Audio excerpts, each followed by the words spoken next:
After a bit, when I rested enough and my strength is back, the sight of her body doesn't give me any more peace.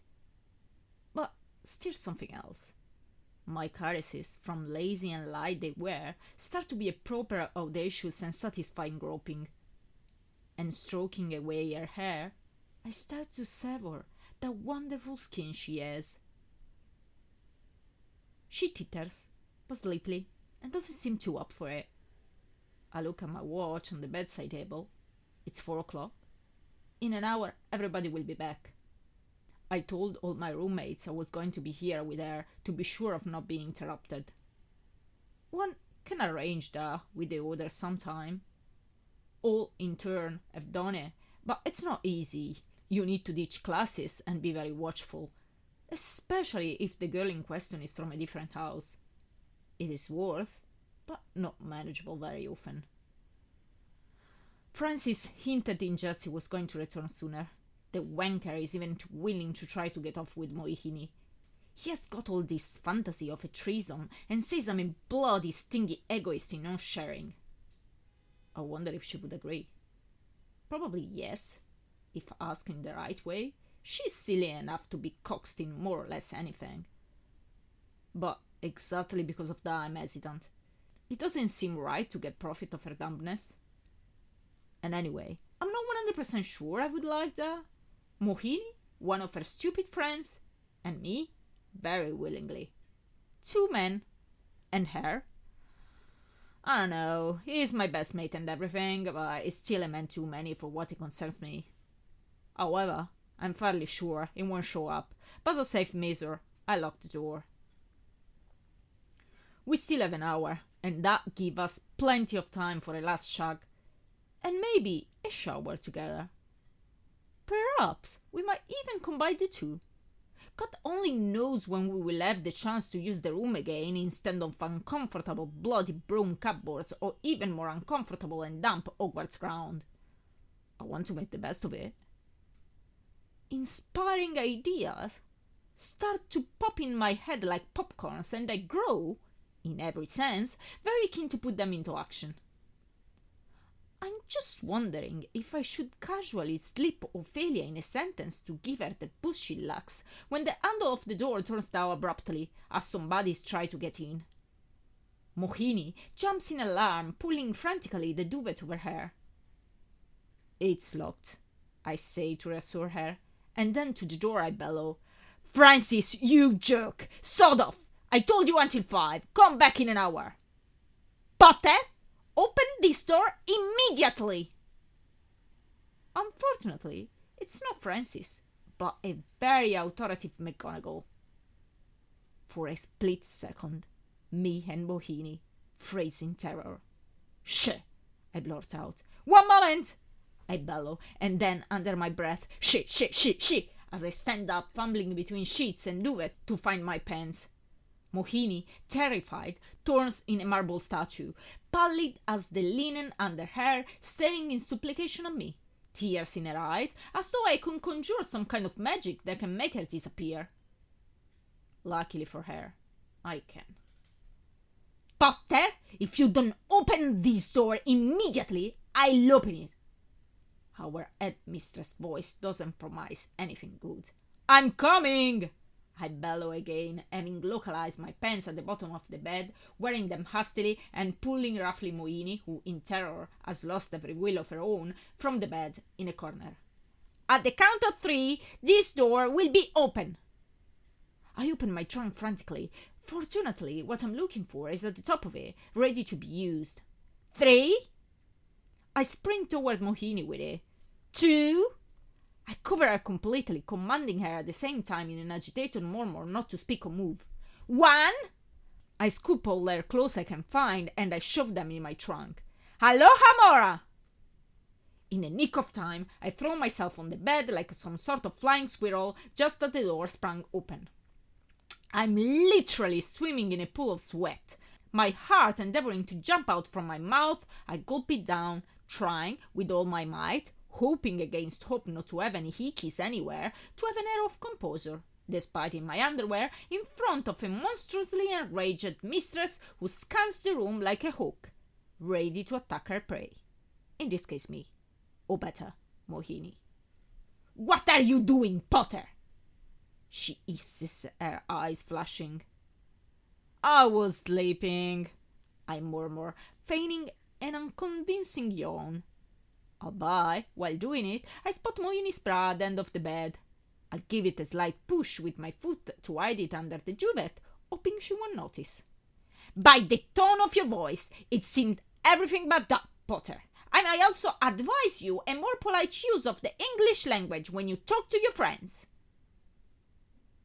She doesn't seem to notice my snitch, still scanning every corner to spot what she suspects me hiding. And why didn't you come to open the door? She asked threateningly, pacing the room, looking in the bathroom and opening the wardrobe, causing an avalanche of clothes to fall on the floor. I glimpse Mohini's stockings close to the pillow, and I swiftly slid them underneath, managing just a split second before she turns to glare at me. I was all tangled in the duvet, mistress, I chirp innocently. Then, and only then, she notices my not much dressed state, and that seems to redouble her spleen. I give you 10 minutes to make yourself presentable. I will wait for you in my office, not a minute more, Potter, she says stern, turning and marching out of the room. It takes me one of the 10 minutes to steady my breath and recover the use of my faculties. That was a very, very close call. I then move my gaze to where Mohini is hidden. No signs of life there. Lifting the invisibility cloak, I find a pitiful Mohini all crouched on herself, hugging her knees, eyes filled with tears. I roll my eyes in disbelief. She's such a Hufflepuff. However, Asghor's tears never leaves me indifferent, and she manages to be extremely pretty even when she cries. I hug and cuddle her a bit, try to calm her down. The poor thing really got a fright, all right. It takes me 5 more out of my 10 minutes to do that. I then manage to entreat her to get dressed, which takes forever, as not all her clothes are in the trunk or in bed. Last item to be found is her tie under Francis' bed. Thankfully, McGonagall hasn't looked under it.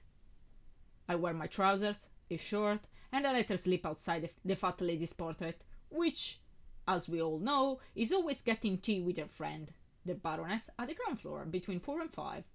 Sir Cardigan takes her praise, and he always turns a blind eye to our boys' pranks, as he calls them. That leaves me 1 square minute to finish up my dressing. I don't even bother to do anything about my hair, and to dart to McGonagall's office. The gargoyles at the entrance, as soon as they spot me, smirk gleefully. In trouble again, Potter? Says one. At this pace it will be wiser to give him the password so he can go directly in, answers the other with a snicker. Would you just shut up and let me pass? I blurt out, not very gracefully. I'm out of breath for the run and in no mood whatsoever to mess around. Alrighty, mister, they answer, keeping sniggering like schoolboys and swinging open. I start to go up the stairs, my heart racing quite excitedly and not very scared. Today I really overdone it, and I wonder what is going to happen. From day one I stepped in this school, I got more detention than I can count. Some were merely jokes, some very nasty. Threats of expulsion have been countless, but never carried out. And I know they never will be. I'm as safe as in a vault. I'll never be expelled from this bloody school, no matter what I do or don't. The reason is simple, and it's the same reason that governs all my life. I'm Harry Potter's son. You don't expel Harry Potter's son. It wouldn't look well for the establishment. It would create scandal. It wouldn't reflect nicely on McGonagall. Any fool can see it, and McGonagall is no fool. Of course, there is also another reason that I gathered from my many fun visits to this office. McGonagall adores my dad, in a different way as everybody adores him blindly only because of what he has done. She's really fond of him. Obviously, one needs to be very observant to discover it. She's not a person that overflows with emotions, but it's kind of obvious once you get interviews with her any other week. She would never cause him any additional distress, and being fourth page on the Daily Prophet always disquiet him quite a lot. For all these reasons, I'll never be expelled. What are my thoughts on the matter? To be perfectly honest, I'm kind of sorry for you. I guess a part of me would like to be really in trouble. That's probably why I push my wrongdoing boundaries so much. I would like my dad to shout angrily at me, maybe even hit me, as he has never done, but I'm pretty sure could. I could eat him back then. I could disperse this cloud of insignificance that surround my life. Make something happen. Perhaps a part of me wants to be punished. Perhaps a part of me wants to be rid of this school. Sometimes I think in the Muggle world I would be happier, despite it means to live a life of lies. I was happy before going to Hogwarts. I knew, of course, that we were different and that he had to remain a secret, but it was exciting to have a secret. I had my Muggles friends, and we played soccer and rugby. Sometimes I would go to their place and we'd play video games on their PC. It was fun. I still see them sometime, but not much. It's difficult to talk to them when I'm forbidden to mention about Hogwarts. It gets tiring to concentrate on not let anything slip. At school, teachers treated me like everybody else, and if I misbehaved, I was reprimanded, like normal, as it should be. Mom didn't like much the school. I know Mom and Dad had a few arguments about it. I didn't understand why at the time, but when at Hogwarts I understood. Magical people don't go to Muggle school. They have their own. Mom wanted me to attend one of those, and Dad didn't want to. The reason is obvious when you see what happened once at Hogwarts. I think it was right, and sometimes I wonder if it wouldn't have been better to keep attending Muggle school. Perhaps I would have been happier. Difficult to say. When I was a child, I loved my dad in a rapturous way, and in my eyes he was a hero. Uncle Ron told us of their adventures, and this was how I received them, adventures, where my dad was the incontestable protagonist. Perhaps I didn't even fully believe in it, or anyway, the border between fantasy and reality is very feeble when you are a child. But I've always seen him as strong and mysterious, and I craved to be loved by him, to be noticed. However, he always seemed in a world of his own, where there wasn't any place for me. When I went to Hogwarts, everything changed. It had been a shock. People were recognizing me and courting me. Everybody wanted to talk to me and be my friend. They were looking up to me. He was lit. I discovered my dad was proper famous. Only at Hogwarts I really understood what it all meant. I was gobsmacked. People said he killed this super-duper dangerous wizard and he fought dragons, dementors, he had been Hogwarts champion. All the adventures Uncle told us were real. I just couldn't fit everything into him. He had always seemed a normal person to me. He was my hero, obviously, but just as any parent is for a child. How was it possible that he never told me anything about it? Was I so insignificant as not to deserve to be told? People were gobsmacked I didn't know anything about my father's past. It had been proper embarrassing. So then, after a while, I began to pretend knowing what I didn't. When I was back at Christmas, I couldn't look at him with the same eyes as before. It was like a barrier had been erected between us. He wasn't the person I always thought he was. He was a hero, but not my hero. Everybody's hero, separated from me by an unsealable gap, my being just ordinary. I asked him about all of it many times. I wanted to understand his point of view, if there was any truth in the whole of it. But he never answered me, dodging me, getting in impenetrable silence, leaving the room as soon as a question escaped my lips. He wouldn't talk to me. He would ask about my friends, lessons, and triviality, alright, but I wasn't allowed to know anything about it. And it took me some time at Hogwarts to understand that all this popularity wasn't awesome, but only a curse. I wasn't popular because of myself, but because of him. Without him, I was nothing. Resentment started to grow. McGonagall realized it. She's not dumb. And by now we see each other so often that I almost feel entitled in calling her by name. "Sit down, Potter," she says as soon as she spots me. She's proper simmering. I obey, trying to assume my most repentant air. It doesn't wash with her anyway. As soon as my bottom touched the chair, she sprints up, looking at me severe and starting to pace the room. All the portraits watch me stare. Minus Dumbledore, he smiles serenely and not slightly at me. I nod back with a small smile I hope McGonagall won't catch. "Potter!" she says after a while ominously, but then she stops abruptly, glares at me for a couple of seconds, and slops on the chair wearily. "I don't even know where to start," she says, shaking her head. "Was it you that caused the mayhem with the armor this morning?" She blurts out, pulling herself together. "Yes." She raises an eyebrow. "Yes?" "Yes." She straightened up on the chair. "There shouldn't be some pretense here, Potter. You deny the evidence, me insist on the obvious, you come out with absurd excuses." I shrug. "Why lose time? I did it, and you know I did." She doesn't speak for a while, and stares hard at me. That makes me falter. "Shall I lie?" I ask uneasy. "No, I guess not," she says eventually, and I clearly hear Dumbledore chuckle. McGonagall too, but she ignores it. "Why didn't you attend the lesson today?" "In the morning or in the afternoon?"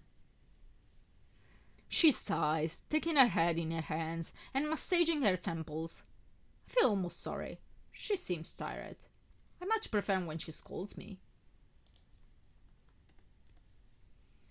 "Both, I guess." "In the morning I was sleeping. I didn't sleep well during nighttime and I was tired. In the afternoon..." And here I pause. I mean, I have no problem in saying the truth as far as it concerns me, but I don't want Mohini to get into trouble. "I was doing stuff in my room." "What stuff?" "Stuff." She looks at me searchingly. "Professor Rabbity told me Miss Dara didn't attend lesson either." I depict a blank expression on my face. She depicts an inquisitive one on her own. It starts a silent and heartfelt battle of will based on stares. But I haven't got enough experience nor strength to win it. I succumb first. "Come on, McGonagall! Headmistress!" She interrupts me enraged. "I'm sorry, Headmistress." I correct myself quickly. "She's as dumb as a post, and you know it. It's my fault. Leave her alone." She observes me viciously. "I don't like your tone, Potter, and I want to remind you the severe rules of this school that strictly forbid students from different houses to mingle in the common rooms, let alone bedrooms." "I think it's unfair." I correct myself just in time, seeing her eyebrows darting to the ceiling. "It's not your place to decide what is fair or not." "That means I can take a Gryffindor girl in my room, but not a Ravenclaw?" "Neither of the two, Potter! The dormitories are divided for a reason." I roll my eyes. It's unbelievable, the hypocrisy of this school. Everybody does it, it's quite normal, but it is hushed up as if we must all be bloody kind of saints or something. I get back to the broom cupboard to cultivate good relations with different houses then. I say under my voice, quite audible for her to hear it, but with a tone that implies that it shouldn't. She decides not to hear it.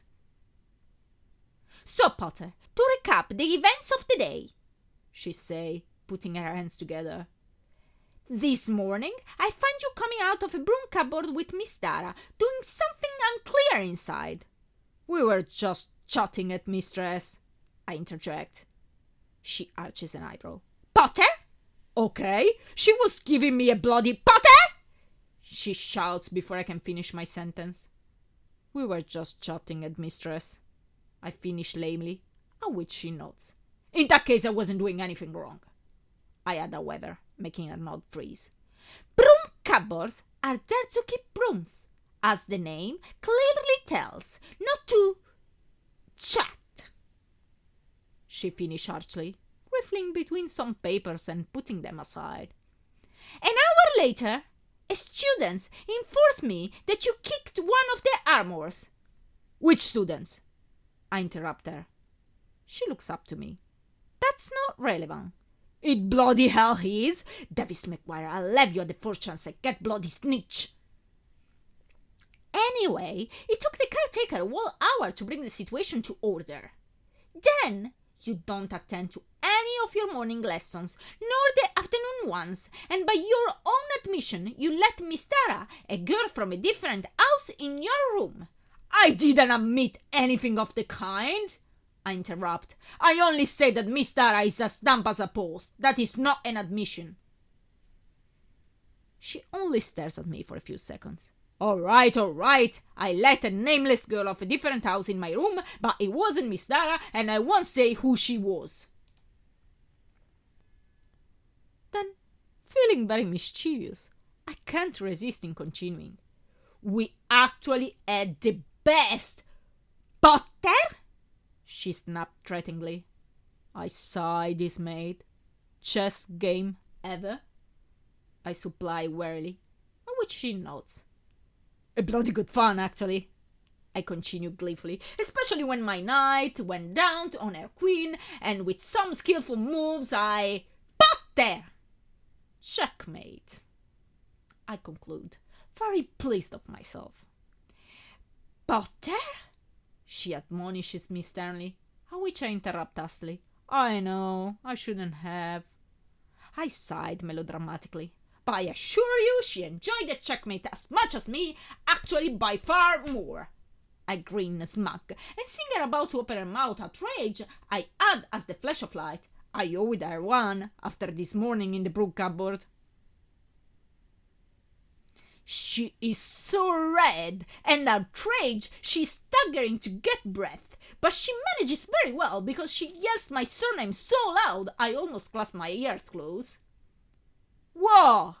I exclaim, feigning bewilderment and innocence. We were only playing chess. I hear some scandalized mutterings coming from the portrait, but also a snigger. I'm sure it's Dumbledore. I warn you, I won't accept any other insolence from you, she warns. In the space of a day, you achieved quite a lot already. With any other student, it would mean expulsion. She leaves the sentence suspended. But I heard it so many times already that it fails utterly to give me even a tiny glint of fear. Therefore, I don't say anything. The ash stretches on for some minutes, interrupted only by the slight swish of the portraits when they leave their frames. Why couldn't you sleep? She asked in the end. I seldom sleep well, I admit. She doesn't ask me why. Thankfully, the reason must be clear even to her, or at least one of them. What should I do with you? She asked tiringly, having a big sigh. Your grades are dropping at an alarming speed. Thank you for the information. I very well know already. It's a shame. They were more than satisfactory before. There is always this before that makes me cringe. What would your mother say? I snap furiously before I can check myself. My mother is dead. She doesn't see anything. She doesn't know nothing. Don't speak about her. McGonagall flinches. Potter? She just says, but this umpteen Potter unleashes me. I sprint up in a flash, almost overthrowing my chair, and I slam my hand on the table. Just stop calling me Potter, alright? I've got a name. Everybody forget it, but I've got a name. The silence falls immediately, dense and so thick it can be cut with a butter knife. Even the portraits stopped any movements, and they are staring, stunned. The first one to broke it is Dumbledore, clearing his voice. McGonagall hasn't averted her eyes from me, and that stare brings me back to senses immediately. "I'm sorry," I murmur, reaching out for my chair and sitting down composedly. "It is not my habit to call students by their first name," she says with a flat tone after still a few seconds of awkward, by my side, silence. "But it seems to me necessary to make an exception in your case, James." Hearing her to pronounce my name really moved something in me, and I realize, suddenly, I'm quite fond of the old woman. "We won't speak about your mother if you don't wish to, but we cannot pretend not to see that there is a problem." I falter, unsure of what I should say. Yes, there is a problem, but I don't want to talk about it. I don't even want to see it. She resumes with a stern voice. "James, I want to speak to you clearly and honestly for once, because I consider you not unintelligent." I smirk. Said from her, it's almost as to say I'm a genius. "If you agree, we will drop any pretense, and we will talk not from headmisters to students, but from adult to adult." I nod, very surprised and interested. "We both very well know I will never expel you. I cannot, and I would not, for your father's sake." I roll my eyes, and she, noticing it, continues pointedly. "But also because I think you have got some potentials." I look at her, suspicious. "But also many internal conflicts." I cast my eyes away. She indeed hit more than one soft spot in this sentence. Totally understandable, of course, considering the traumatic events of the last years, but I consider you adult enough to understand what is going on inside you and take proper measures. Especially considering what your father is going through, you should be more considerate of your behavior, not to cause him any additional distress. The mere pronunciation of my father soars something vicious. "It's his fault if we are in this situation," I let slip spitefully. "I don't give a damn about his distress."